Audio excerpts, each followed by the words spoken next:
Good evening all of you. Last lecture में हमने किया था रेट एक्सप्रेशन कैसे लिखते हैं किसी भी रिएक्शंस के लिए और factor affecting the rate of reaction, ये हमने लास्ट लेक्चर में कवर किया था। और एक हमने किया था लॉ ऑफ मास एक्शन। आज हमें उससे आगे कवर करना है, that is rate law equation. Rate law equation कैसे लिखा जाता है? रेट लॉ इक्वेशन लिखने के लिए हमारे पास कुछ एक्सपेरिमेंटल डेटा होना चाहिए ताकि हम पता लगा सकें कि रेट कॉन्सेंट्रेशन पर कैसे डिपेंड कर रहा है, कितनी पावर पर डिपेंड कर रहा है। ठीक है, फॉर एग्जांपल आपके पास कुछ रिएक्शंस है, small A capital A, small A capital A, small B capital B, arrow product. तो जो रेट है हमारा वो, इसका अगर रेट कांस्टेंट के है तो K into A raise to the power small p और b raise to the power small q। ये जो p और q मैंने लिखा है ये इस दिए गए कोफिशिएंट्स के इक्वल हो भी सकते हैं या नहीं भी हो सकते हैं। कैसे पता चलेगा कि बराबर हैं या नहीं है?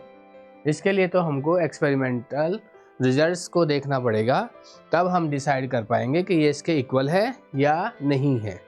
तो जो रेट लॉ इक्वेशन दी जाती है, जो एक्सपेरिमेंटल रिजल्ट्स के बाद लिखी जाती है, डिपेंडेंसी बताती है रेट की किसके साथ? रिएक्टेंट की कॉन्सेंट्रेशन पर।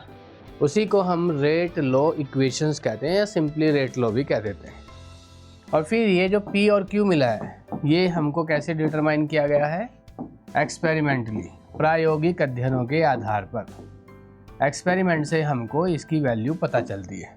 ठीक है, इस दिए गए P को हम क्या कहते हैं बेटा? इस दिए गए P को हम इस रिएक्शन का ऑर्डर कहते हैं A के रेस्पेक्ट में। तो P एंड Q मे और मे नॉट बी, बराबर हो भी सकते हैं नहीं भी हो सकते हैं। मे और may not be equal to small a and small b. Small a और स्मॉल बी के इक्वल हो भी सकते हैं। स्मॉल ए स्मॉल बी क्या थे? रिएक्टेंट के साथ दिए गए कोफिशिएंट्स। ठीक है, फिर इसके बाद आता है ऑर्डर ऑफ रिएक्शंस क्या है। तो जो तुमने अभी रिएक्शन लिखा था उसका हमने रेट लॉ लिखा है। उस रेट लॉ में कॉन्सेंट्रेशन वाली टर्म्स की जो पावर्स होती हैं उसी को हम ऑर्डर कहते हैं। फिर से वही मैं जनरल रिएक्शन लिख देता हूँ, एक small A capital A, small B capital B, arrow products. और इसका रेट लॉ भी लिखा था हमने कि इसका रेट कांस्टेंट के है और इसका रेट लॉ आया था के into A raise to the power p और b raise to the power q. P को हम क्या कहते हैं? P is the order of reaction with respect to a. Order of reaction with respect to reactant a reactant के respect में। और इसको क्यू को क्या कहेंगे? Order of reaction with respect to reactant b. और अगर हम P प्लस Q दोनों को ऐड कर दें और इसका वैल्यू N के इक्वल आए तो N को हम कहेंगे overall order of reaction. Hindi में कहते हैं इसको अभिक्रिया की कोटि, ओवरऑल ऑर्डर। तो रिएक्शन का ओवरऑल ऑर्डर क्या है? N है। तो हम इसको अगर डिफाइन करना चाहें कभी तो कैसे डिफाइन करेंगे? The order of reaction is defined as the sum, SUM sum, summation वाला sum, the sum of powers of concentration terms of reactant in given rate law equations। तो जो ये concentration की जो पावर होती है वही हमारा ऑर्डर होता है। अब बात आती है ऑर्डर हो क्या कह सकता है? ऑर्डर 0 भी हो सकता है, 1 भी हो सकता है, 2 भी हो सकता है, 3 भी हो सकता है, 1/2, 3/2, 5/2, कोई भी फ्रैक्शनल नंबर भी हो सकता है, एनी फ्रैक्शनल नंबर। ठीक है, और ऑर्डर हमारा नेगेटिव में भी हो सकता है बेटा। अगर किसी रिएक्टेंट की कॉन्सेंट्रेशन बढ़ाने से रेट ऑफ रिएक्शन क्या हो जाए? घट जाए, तो हम कहेंगे कि इसके रेस्पेक्ट में तो ऑर्डर नेगेटिव में है। ठीक है, तो ऑर्डर का वैल्यू ये हो सकता है। अब आते हैं unit of rate constant.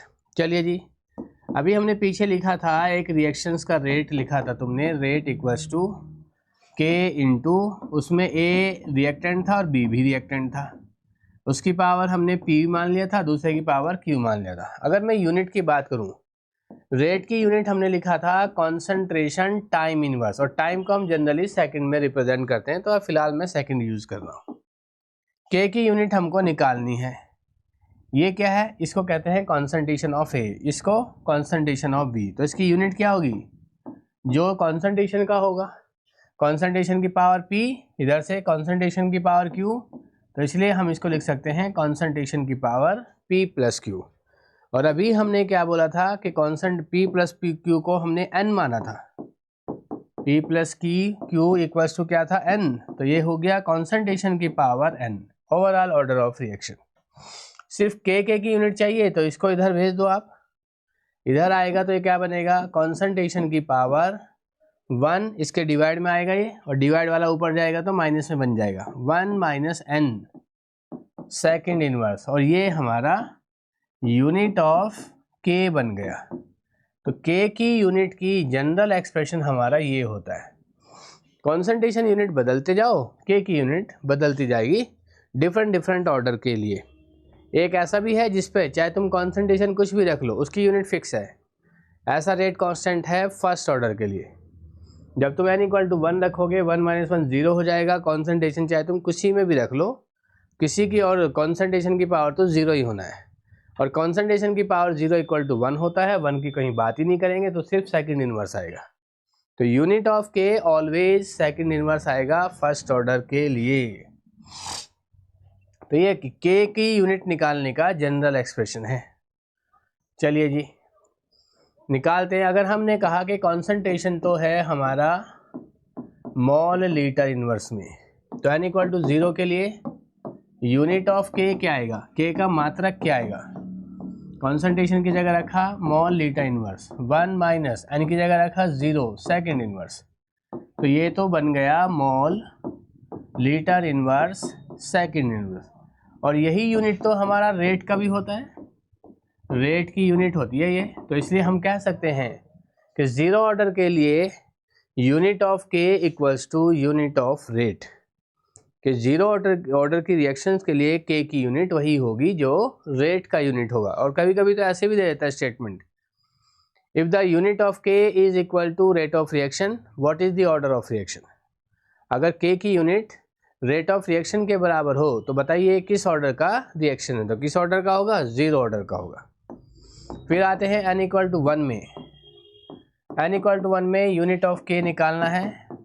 Concentration की जगह हमने क्या रखा, mall litre inverse, 1 minus n की जगह क्या रखा हमने 1 सेकेंड इनवर्स, 1 माइनस 1 से क्या हो जाएगा 0, और किसी की भी पावर 0 इक्वल टू 1 होता है। और 1 को हम लिखते नहीं है, ये तो मिस्टर इंडिया की तरह होता है 1 तो, ठीक है। तो किसी की भी पावर 0, आपकी पावर 0 1, मेरी पावर 0 1, किसी की भी पावर 0 इक्वल टू 1 होता है। तो यहाँ तो ये तो 1 हो जाएगा, और 1 को हम लिखते नहीं है तो सिर्फ सेकेंड इनवर्स बचेगा। तो यूनिट ऑफ के is always second inverse whatever the concentration unit has been used. चाहे तुमने कॉन्सेंट्रेशन किसी भी यूनिट में यूज किया हो, इसका यूनिट तो के की यूनिट तो हमेशा फर्स्ट ऑर्डर के लिए सेकेंड इनवर्स ही आएगा। द यूनिट ऑफ के is equal to second inverse, और ऑलवेज लिख रहा हूं मैं, चाहे तुम कॉन्सेंट्रेशन कुछ भी यूज कर लेना, ठीक है, ऑलवेज सेकेंड इनवर्स। और ये भी कह सकते हो कि इंडिपेंडेंट होती है किसके, कॉन्सेंट्रेशन यूनिट के, इंडिपेंडेंट टू कॉन्सेंट्रेशन यूनिट, सांद्रता के मात्रक के क्या होती है आपका, सांद्रता की मात्रा पर निर्भर नहीं करती है। इसी तरह से n इक्वल टू 2 रखेंगे, यूनिट ऑफ के निकालेंगे n इक्वल टू 2 के लिए, कॉन्सेंट्रेशन की जगह मॉल लीटर इनवर्स रखेंगे, 1 माइनस 2 सेकेंड इनवर्स आएगा, यहाँ से -1 बचेगा तो ये बन जाएगा मॉल -1 लीटर सेकेंड इनवर्स। ये यूनिट ऑफ के हो गया सेकेंड ऑर्डर के लिए। इसी तरह से थर्ड के लिए या किसी भी फ्रैक्शनल ऑर्डर के लिए आप निकाल सकते हैं। कॉन्सेंट्रेशन को भी बदल कर यूज़ कर सकते हैं, mole per litre, mole decimetre cube inverse, ATM, bar, torr, ये सब यूज़ की जा सकती है कॉन्सेंट्रेशन की जगह। तो जनरल एक्सप्रेशन याद रखना है, इसी का ही यूज़ करके आप किसी भी ऑर्डर के लिए यूनिट ऑफ के निकाल सकते हैं। चलिए जरा इसके कुछ क्वेश्चन देखते हैं जरा। इसने कहा अगर कॉन्सेंट्रेशन को हमने mall decimetre cube inverse use किया है तो थर्ड ऑर्डर के लिए बताइए क्या होगा। हमने कहा अभी पीछे बताया था कि यूनिट ऑफ के का जनरल एक्सप्रेशन क्या है, कॉन्सेंट्रेशन जो कि मोल डेसीमीटर क्यूब इनवर्स में दिया है 1 माइनस एन का वैल्यू थर्ड बोला है सेकंड इनवर्स, तो यहाँ से -2 आएगा और ये बन जाएगा mole -2 decimetre raise to the power -3 की पावर -2, पावर की पावर मल्टीप्लाई हो जाती है तो ये बन जाएगा डेसीमीटर की पावर 6 सेकंड इनवर्स। ऐसा ऑप्शन हमारा कौन सा है, डेसीमीटर 6 मोल -2 सेकंड इनवर्स, ऐसा ऑप्शन तो हमको सी दिखाई दे रहा है। क्लियर है बच्चों, आगे बढ़ते हैं। नेक्स्ट क्वेश्चन है हमारा ये, इसमें सिर्फ रेट कांस्टेंट की यूनिट ही दे दिया है और ऑर्डर पूछा देखो, और ये रेट कांस्टेंट की यूनिट तो n = 2 के लिए आएगी। कैसे आएगी रख भी देते हैं जरा। यूनिट ऑफ k = 2, मोल और डेसीमीटर क्यूब कब आता है, जब तुमने कॉन्सेंट्रेशन मोल डेसीमीटर क्यूब इनवर्स में यूज़ किया होगा। 1 माइनस n की जगह आपने 2 यूज़ किया होगा, तब जाकर यहाँ से -1 बचेगा, डेसीमीटर की पावर -3 की पावर -1 से +3 आ जाएगा, ये आ गया। तो n की वैल्यू 2 रखना पड़ेगा, तब जाकर हमको ये यूनिट मिलेगा मोल -1 डेसीमीटर +3 सेकंड इनवर्स। तो ये यूनिट कब आएगी, ये यूनिट आएगी सेकंड ऑर्डर के लिए। तो इसने हमसे ऑर्डर ही पूछा था, तो आंसर क्या हुआ हमारा, सी आंसर हो गया। ठीक है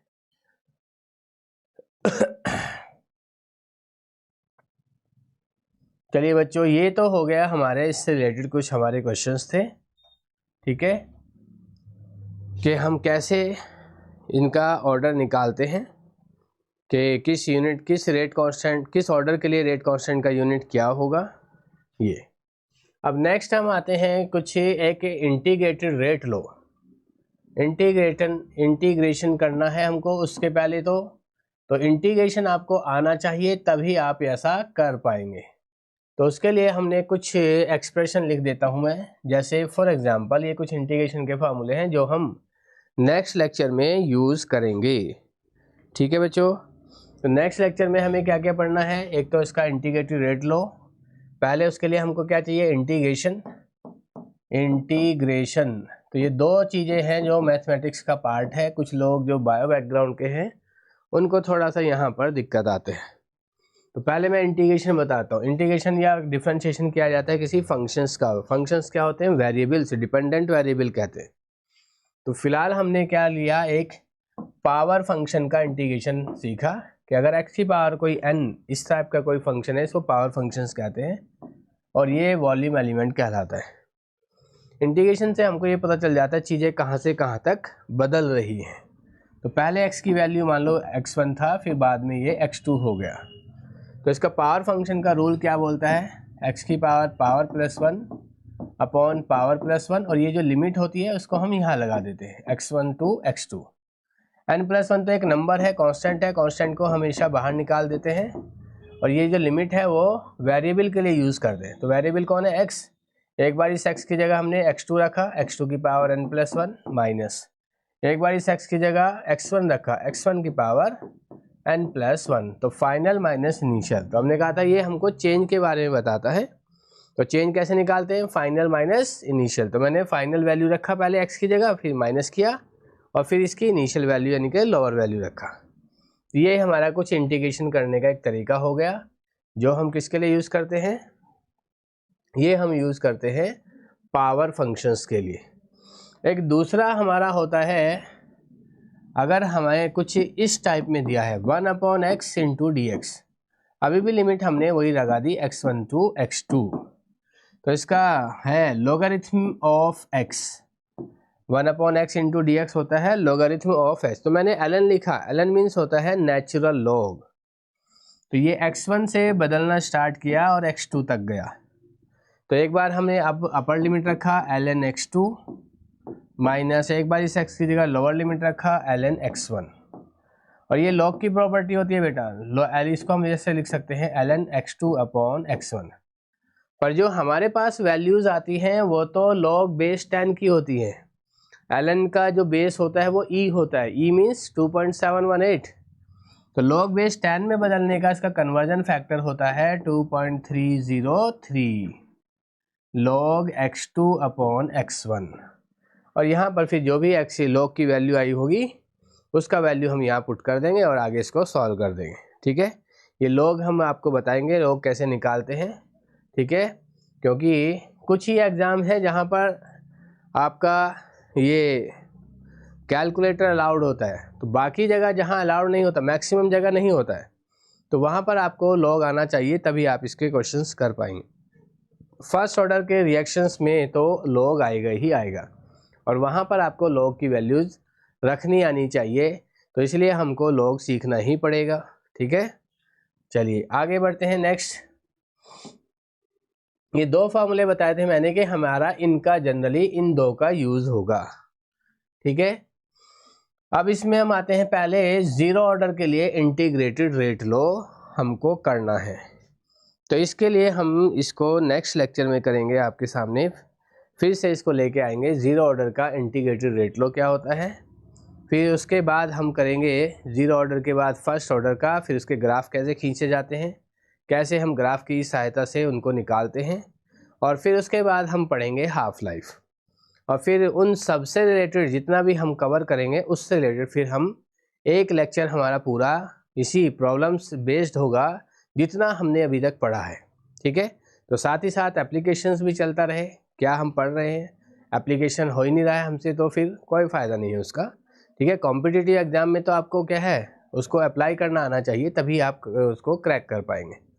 ठीक है, धन्यवाद हमसे जुड़ने के लिए, लेक्चर देखने के लिए, और जो भी हमसे आगे जुड़ना चाहता है, आगे के और हमसे हमारे कोर्स को परचेज करना चाहता है, तो सामने दिए गए स्क्रीन पर नंबर पर आप हमसे कॉल कर सकते हैं, व्हाट्सएप से जुड़ सकते हैं, और प्ले स्टोर से हमारी ऐप डाउनलोड कर सकते हैं, जहां पर ये जेनेसिस ट्यूटोरियल के नाम से अवेलेबल है। GENESIS space TUTORIALS